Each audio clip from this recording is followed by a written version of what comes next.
lang po tayo ha. Anong branch, Tom? Ang PNP memo po hanggang effective hanggang bukas. So, keep your guard po ha. So, wag po kayong aalis. Steady lang po kayo. Firm lang po tayo dito sa atin ng mga kabahayan.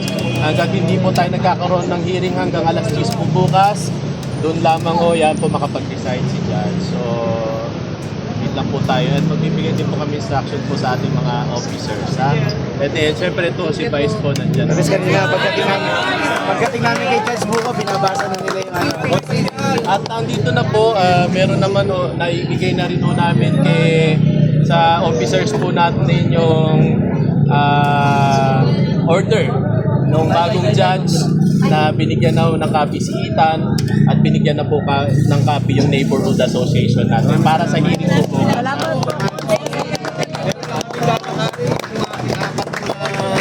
Namin dito ay nahuli kita sa muli Pero yung inauna muna natin yung para pero keep your guard lang po ha. Okay yan ha. Vice, maraming salamat Yes, po. support lang po kami. Ayaw namin ho may masasaktan sa atin. Wala ho dapat masasaktan dahil lahat ho tayo karapatan natin talagang sila. Ayaw natin masaktan yung mga kapulisan, lalong-lalo na po kayo.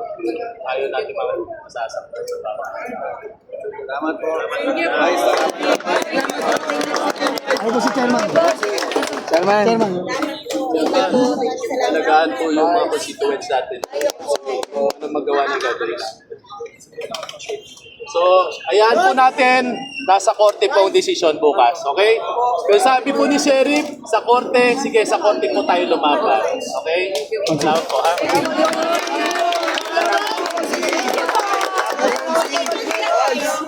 Dito na ko. Pwede na dito sabay-sabay na. Dito na ko yan. Ito si ano na. Sabay na lang ko. Bakit background lang? Bakit tayo kumatok sa Isang Actually, yung mag-protect tayo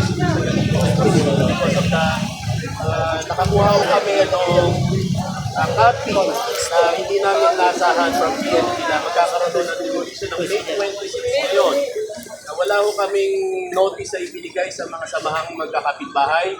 Hindi sila nabigyan ng tamang proseso na May 26 magkakaroon ng ibaan. So kami nagulat na lamang na meron mga pulis ngayong umaga, pero bulong-bulungan na namin, alam na namin, buti nga may isang pulis last week na may nakapagbigay sa amin ng pasikreto na May 19, nagpunta si Sheriff po dito, nag-serve lang ng notice na may request for barangay assistance para magsukat-sukat lang. Pero sila, nagulat sila, bakit magsusukat pero kompletong SWAT team at police assistance? Kaya kami nagduda, sabi nila, bakit ba sa SWAT team magsusukat ka lang? Kaya po yung isa, tama naman, taga dito rin sa atin, ito po yung PNP memo po namin. Hindi po yung May 19, hindi lang mo basta sukat yan. Yan ay preparation para sa demolition na mangyayari sa Lunes. Ang swerte namin, nakakuha po kami nung copy na yon. Kaya na paghandaan po ng ating mga kapitbahay. Sir, yung nabanggit ko kanina ng PRO, ano na Ang status po ng PRO na hinihingi po ni Judge, actually, si Sheriff hiningan po na po namin ng notice.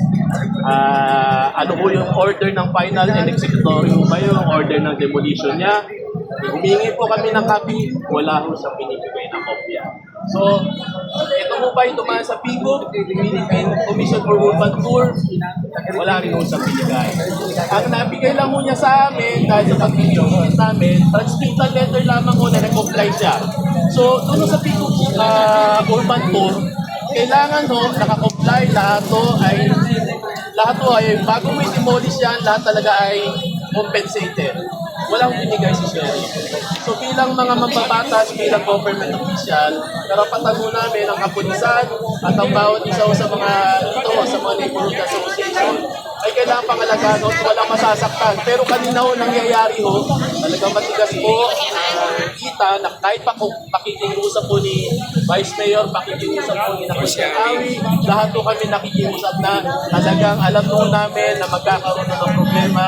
Kaya wala ko kami magawa. Sabi po niya sa amin, mapapa-stop lamang po namin yan kung makakapagpalabas kayo ng PR po. So kami ho, wala ko kaming time, gumawa ho kami ng paraan, kung ano man ang motion ng pinay namin kanina mga ipinali namin.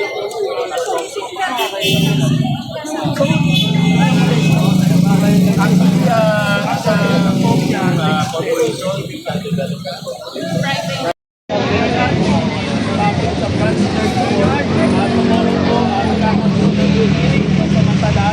for our mayor also was namin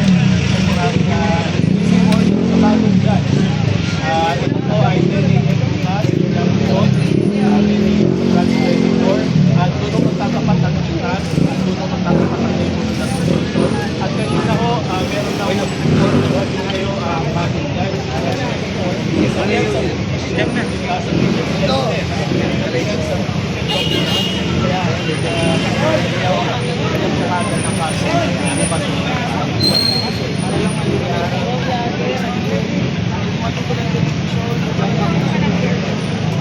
Bukas so, sa ngayon, dahil bukas so ngayon, dahil namin dahil mapunasan, dahil papasabat kaya naman dahil ito man yung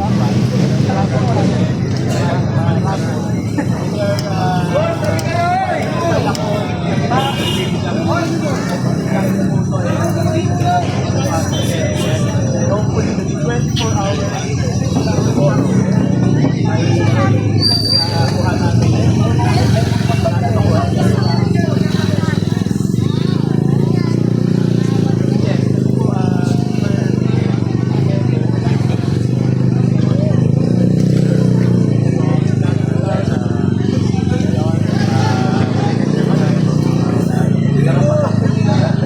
ay mag-isip ako na yung kanilang side puro naman na nasa pagpulong talagang